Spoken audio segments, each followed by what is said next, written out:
Good morning, everyone. Kids, do you know what no one tells you before you become a parent?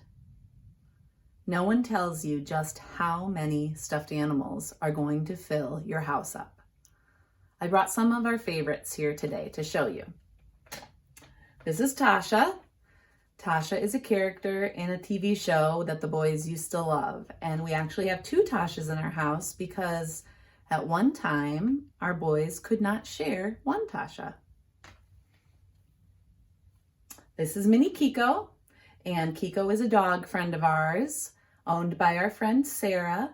And when Sarah moved from Connecticut back to the Midwest, she gave Arnie Mini Kiko so that he would remember. This is an owl that I think is super cute, Owliver. This is also another of our kids' favorites, and it's a Beanie Boo. Do you have lots of Beanie Boos at your house? Or is that fad just all past now? Beanie Boos have these huge eyes, and they stare at you, and I just think Owliver is adorable. This is Louie the lion, and Louie is very, very soft. And Louie also has huge eyes, but I don't know if Louie's officially a Beanie Boo. I'll have to ask my kids.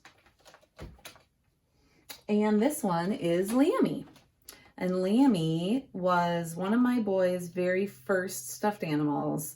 And Lammy's super dirty.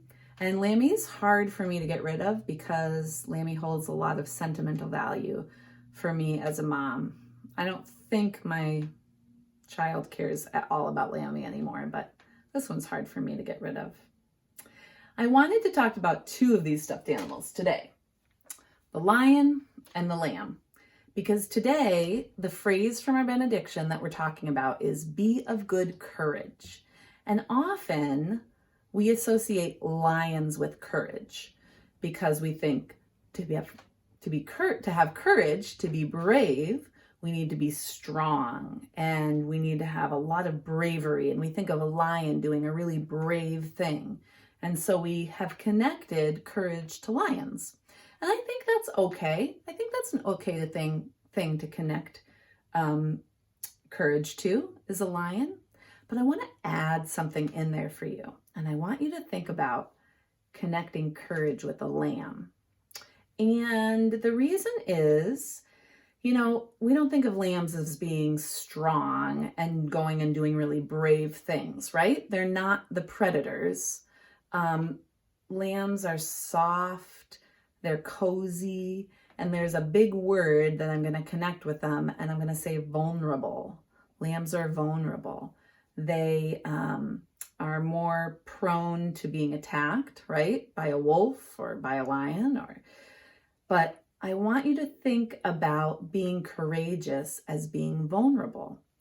And that means maybe saying something that you really want to say, but you're afraid to say it because you think someone might make fun of you, or telling someone that you love them, or giving someone a hug.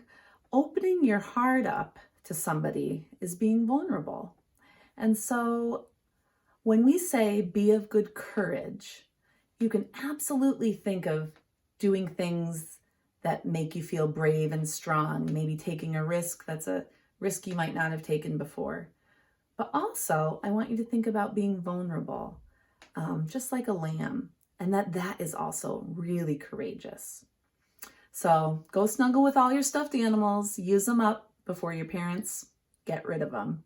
Have a good week.